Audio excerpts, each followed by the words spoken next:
The thing is that I miss them when I think about the parents they used to be whenever I was growing up and how good they could be. I don't miss what they turned into at all. I couldn't bear the thought that this person I'd met who was so full of life was trapped and being told that he was bad and disgusting and evil.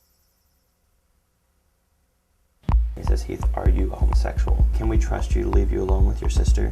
Are you going to do what I tell you to? Are you going to behave? He'd shove me back, and then he would just slap me in the back of the head. My mom looked at me and said, look what you're making your dad do to you. I was terrified.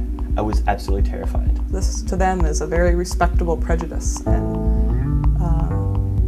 there's no argument to persuade them otherwise. And he says, okay, let's go. And he takes me to this area that's sort of like a little clearing out in Podunk, Georgia. I remember being so hot.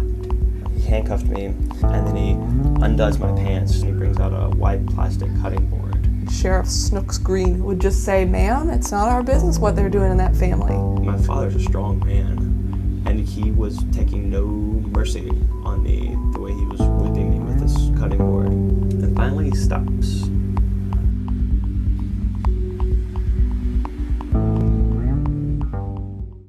Even the liberal-minded people, if they didn't respect the homophobia, they respected the secrecy of the family. A lot of them respected him more for having gone to such lengths to save his child.